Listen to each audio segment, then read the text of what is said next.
है जनसंख्या नियंत्रण, आप उस पर क्या कहना चाहेंगे? देखिए, जनसंख्या की आपने बात करी है।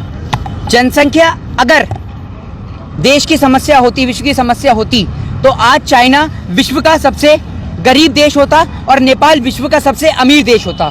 तो जनसंख्या कानून तो सही है ना? नहीं, हमने कानून का विरोध नहीं करा। मैं आपको एक सीधे तौर पे बात बताऊं, जनसंख्या नियंत्रण कानून की याद योगी सरकार और नरेंद्र मोदी सरकार को 4 साल से क्यों नहीं आई है?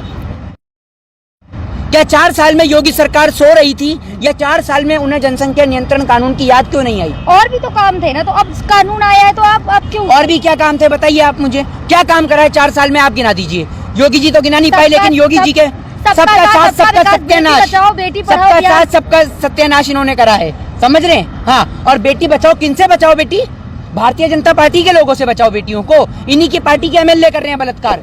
आप पॉलिटिक्स में आना चाहते हैं क्या, जो आप बीजेपी का इतना विरोध करते हैं? तो ये बताइए, हर खांसने वाला केजरीवाल होता है इस देश के अंदर? है कोई मफलर डालेगा वो केजरीवाल है? आप ये बताइए। और पॉलिटिक्स, एक बात मुझे बताइए कि जब पॉलिटिक्स इस देश के अंदर, पॉलिटिक्स में गंदगी क्या है बताइए? पॉलिटिक्स में गलत क्या है ये बताइए? आप हमेशा योगी नहीं, जी पॉलिटिक्स, एक मिनट ये बताइए, ये मुझे बताइए कि पॉलिटिक्स में आने के लिए चाय बेचना जरूरी है क्या? विरोध करना जरूरी है क्या पॉलिटिक्स? या पॉलिटिक्स में आने के लिए तड़ीपार होना जरूरी है? विरोध करना जरूरी है क्या पॉलिटिक्स में आने के लिए? देखिए, ये मैं कोई विरोध नहीं कर रहा। अगर आज सत्ता में भारतीय जनता पार्टी की जगह कोई और पार्टी बैठी होती तो हम उसका भी विरोध करते, क्योंकि वो गलत कर रही है। आप अगर 7 महीने 8 महीने किसी व्यक्ति को सड़क पे बिठाए रखेंगे, किसानों को सड़कों पे बिठाए रखेंगे, युवाओं को रोजगार नहीं देंगे, आप पेट्रोल और डीजल के दाम बढ़ाएंगे। योगी जी और मोदी जी ने तो नहीं कहा है ना कि यहाँ रोड पे बैठे हैं, अपनी मर्जी से बैठे हैं। कल को अगर आपका घर छीन लूं, ठीक है, और तो आप पुलिस में कंप्लेंट लिखवाने जाएंगी या नहीं जाएंगी?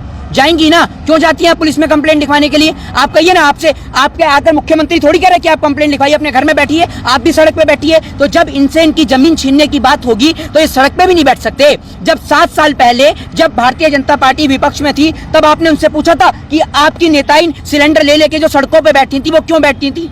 उनसे कोई कहता था कि सड़क पे बैठिए आकर? क्यों बैठती थी बताइए? मोदी, आज यूपी मॉडल की चर्चा विदेशों में हो रही है और आप विरोध कर रहे हैं। कौन से विदेश में घूमी आए आप जो यूपी मॉडल की चर्चा हो रही है? योगी जी को उधार मांगा, योगी जी को मांगा जा, बुलाया जा रहा है। कौन कह रहा है आपसे? ऑस्ट्रेलिया के राष्ट्रपति ने कहा है, ऑस्ट्रेलिया के प्रधानमंत्री ने कहा है, ऑस्ट्रेलिया की जनता ने कहा है? एमपी ने ट्वीट किया। किसके? ऑस्ट्रेलिया के एमपी ने ट्वीट किया। जब एक बात बताइए, जब वहां से किसानों को लेकर ट्वीट करा जाता है, आपने देखा था ना, किसानों को लेकर जब ट्वीट करा जाता है तब ये कहते हैं कि वो ट्वीट पैसे देकर आ रहा है। तो क्या अब ये ट्वीट पैसे देकर आ रहा है या फ्री में आ रहा है? जरा ये भी तो आप बता दीजिए। और योगी जी ने इतना बेहतर काम करा है तो ऑस्ट्रेलिया भेज दीजिए इन्हें। ये उत्तर प्रदेश में टिकते तो है नहीं, काम क्या खाक करेंगे? कभी बंगाल इलेक्शन में रहते हैं, कभी बिहार इलेक्शन में रहते हैं, कभी कलकत्ता में चुनावी रैली में रहते हैं, कभी मोदी जी के बनारस क्षेत्र में ऑडिटोरियम में बैठे रहते हैं। तो काम क्या खाक करेंगे? ऐसा तो आपसे भी कहना चाहिए। किससे? आपसे। आप भी तो जाते हैं, बंगाल जाते हैं, यूपी जाते हैं, हर जगह बीजेपी का विरोध करने आप तो मैं नेता हूँ। आप हर जगह बीजेपी का विरोध करने पहुंच जाते हैं ना। हम इस देश के यंगस्टर हैं, बिल्कुल विरोध करेंगे पूरे देश में। कश्मीर, एक बात मुझे बताइए, पूरे देश का विरोध करने के लिए बीजेपी ठेका लेने की जरूरत नहीं, ठेका लेने की कोई जरूरत ही नहीं है। ये हमारा हिंदुस्तान है, हमारे बाप का हिंदुस्तान है, और हमारे को फर्क पड़ता है, आपको नहीं फर्क पड़ता होगा, आप जैसे लोगों को। और आपने बात करी ना ठेका की, तो अपने मुल्क को बचाने के लिए, अपने मुल्क के लिए लड़ाई लड़ने के लिए हमें किसी से ठेके लेने की जरूरत नहीं है। सुनिए, भगत सिंह ने देश को आजादी कराने का कोई ठेका नहीं ले रखा था। राजगुरु सुखदेव ने जो फांसी खाई, उन्होंने कोई ठेका नहीं ले रखा था। मौलाना अब्दुल कलाम आजाद, अशफाक उल्लाह खान ने जो देश के खातिर शहीद हुए, ठेका नहीं ले रखा था। और आप जैसे लोग जो कहते हैं ना ठेका, हमें ठेके की जरूरत नहीं है, ये हमारा मुल्क है। और हम जब बात इस मुल्क की होगी तो इस मुल्क के लिए जान भी देंगे। और आप तो बात करती हैं अभी कोलकाता की, कश्मीर से कन्याकुमारी तक, जहां जहां देश को लूटने वाले देश के लुटेरे पहुंचेंगे, वहां वहां जाकर देश का किसान और मोहित शर्मा जैसे लोग वहां खड़े होंगे। और अगर हमारे को इस देश के खातिर अपनी जान देनी पड़े तो ये हमारे लिए सौभाग्य की बात है। इसमें खतरा किस बात का? आपको बीजेपी के अच्छे काम क्यों नहीं दिखते? बताइए, आप अच्छे काम मुझे बताइए, मेरे को नहीं दिखते, आप बताइए। आप दिल्ली की मेट्रो पे चले जाइए, पेट्रोल पंप पे चले जाइए, हर जगह बैनर लगे। बैनर नहीं दिख रहा है, बैनर लगे ना हर जगह, बैनर लोग। तो एक काम करिए ना, बैनर लगाने से पेट भर जाए तो आपको एक काम करता हूँ, कल आपके घर पे जाकर 10 बैनर ही ला देता हूँ। रोटी मत खाइए कल से, बैनर देख के ही पेट भर लीजिए। बैनर पे रोटियां छपवा देता हूँ आपके, बैनर से पेट भर जाएगा, बैनर से पेट भर जाएगा। आपके घर में रोटी की जगह अगर बैनर पे रोटी का पोस्टर लगा दूं तो पेट भर जाएगा आपका। आपसे सवाल कोई पूछे तो आप उसी पे सवाल खड़ा कर देते हैं। सवाल क्या खड़ा कर देते हैं? आपने कहा बैनर, बैनर लोगों का बैनर लगा। सुनिए, आप पहले ये मानते हैं ना कि बैनर लगे अच्छे कामों के। एनडीटीवी का चैनल है, रवीश कुमार घर घर जाके कहते हैं कि आप मेरा चैनल देखिए। हाँ या ना मुझे बताइए, नहीं कहते ना। लोग देखते हैं क्योंकि रवीश कुमार एक अच्छे पत्रकार, एक मिनट सुनने का काम करिए, रवीश कुमार एक अच्छी पत्रकारिता करते हैं इसलिए लोग उन्हें देखते हैं। प्रधानमंत्री मोदी जी ने अगर कोई अच्छा काम किया है तो उसके लिए उन्हें एडवर्टाइजमेंट करने की जरूरत ही क्या है। अगर ये सड़क बना हुआ है तो सड़क बनी हुई दिखती है, आपको एडवर्टाइजमेंट नहीं करना चाहिए। जो लोग चल रहे हैं, जो लोग नहीं देखते टीवी, जो लोग नहीं सुनते ज्यादा, तो वो लोग देखे, पेट्रोल भरवाते समय देखे मोदी जी को। हाँ, पेट्रोल भरवाते समय देखें, बिल्कुल देखें कि पेट्रोल के दाम आपने कहाँ पहुँचा दिए, एलपीजी के सिलेंडर के दाम आपने कहाँ पहुँचा दिए। आपने इस देश हित में है महंगाई, देश हित में महंगाई है तो एक काम करिए, अपना मकान बेच के सबकी गाड़ियों में पेट्रोल भरवाइए। वो जो जोमेटो और स्विगी से डिलीवरी करता है वो बेचारा आज गाड़ी नहीं चला पा रहा, वो देश हित में है? देश हित में पूरा मुल्क बेच दिया, किसान को सड़क पे लाके बिठा दिया, देश हित में है?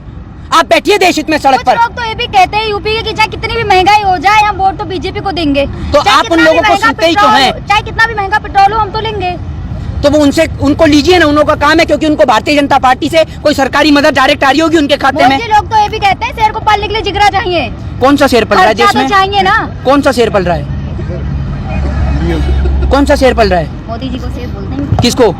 हमने तो भाई एक इंसान को बिठाया था कुर्सी पे। अब अगर आप उनकी गिनती जानवरों से करो तो ये आपकी बात है, मैं तो नहीं कह रहा भाई। हमने तो एक इंसान को कुर्सी पे बिठाया है। जिस तरीके से महाराणा प्रताप का नाम लेते ही लोगों को उनके चेतक, उनके घोड़े की याद आ जाती है, ना जाने क्यों गधे का नाम लेते ही। खैर हमें राजनीति नहीं करनी इसलिए मैं नहीं लेना चाहता नाम कि लोगों को किसकी याद आती है, ठीक है ना। तो आपको पता होगी कि शेर पाला या हमने गधा पाला या क्या पाला, ये मुझे नहीं पता, मैं नहीं कहूंगा इस बात को लेकर। आप राजनीति नहीं करते हैं, कांग्रेस के समर्थक तो है। कौन? आपके पास कोई प्रूफ है? आपके ऊपर मानहानि का मुकदमा ठोक दूंगा मैं, समझ रहे हैं। और अगर इतनी किसी की भावना को ठेस पहुंचाएंगे, आपके पास कोई प्रूफ है? आप भारतीय जनता पार्टी की दलाली करते हैं, ये बताइए मुझे। आप भी तो पूछते हैं, आपको भारतीय जनता पार्टी स्पॉन्सर करती है, बताइए। जो आप मुझ पे आरोप लगा रहे हैं, आपने ये बताइए आपके पास क्या ऑफिशियली प्रूफ है? तो वोट देते होंगे ना। अगर मेरी फोटो, सुनिए, मेरी फोटो तो भारतीय जनता पार्टी के नेताओं के साथ भी है, तो आप मुझे भारतीय जनता पार्टी का बताएंगे। मेरी फोटो सपा के लोगों के साथ भी है, आप मुझे उनकी पार्टी का बताएंगे। बसपा के साथ है, वोट देने का अधिकार है ना आपको। तो वोट हमारा राइट है, पर्सनल राइट है, वो आपको बताने की जरूरत है, वो आपको बताने की जरूरत है। किसी से उसका संवैधानिक अधिकार पूछना भी एक कानूनन अपराध है, इसके लिए आपको जेल भी भेजा जा सकता है। आपने किसको वोट दिया? मैं ये तो नहीं। हाँ, किसी का तो समर्थन करते होंगे ना। तो आपको बताना जरूरी है। आप नहीं करती किसी का समर्थन, आप इस डेमोक्रेसी में वोट नहीं देती। किसको देती हैं? बीजेपी को। हाँ? है? बीजेपी को वोट देते हैं, तभी आप बीजेपी के समर्थक है पूछ रहे हैं। बीजेपी के समर्थक है तो आप पूछिए, पूछ सकते हैं आप बीजेपी के समर्थक के तौर पर। हम तो खुलेआम बोलते हैं कि बिल्कुल बीजेपी को वोट देते हैं। जी, कांग्रेस को वोट नहीं, मैं क्यों देता हूँ? मैं क्यों दूंगा कांग्रेस को वोट? आपने मुझसे पूछा, मैंने बताया, आप बताइए आप कैसे देते हैं? भाई मैं तो नहीं बताऊंगा ना, आप जैसे लोग हैं, आपको लीगल राइट्स नहीं पता, रिपोर्टिंग और पत्रकारिता करते हुए भी, ये हमारा पर्सनल राइट है। सवाल उठे तो आप हम पे ही सवाल उठाइए कि हमें नहीं पता। नहीं, आप तो भाजपा की, आप तो क्या पता आपको स्पॉन्सर भी करते हो। जैसे आप देख रहे हैं कि अर्नब गोस्वामी के भी चैनल चलते हैं, ठीक है। भारतीय जनता पार्टी के राज्यसभा सांसद सुभाष चंद्रा, उनके भी चैनल चलते हैं। तो या तो आपको ऐसा होगा कि क्रिकेट कंट्रोल बोर्ड में मेंबर बनना होगा, या आपको भी राज्यसभा में कूदना होगा, इसलिए आप भाजपा की दलाली करती हैं। बाकी जयराम जी की भैया हम तो नहीं करते। जय हिंद और जय भारत, वंदे मातरम।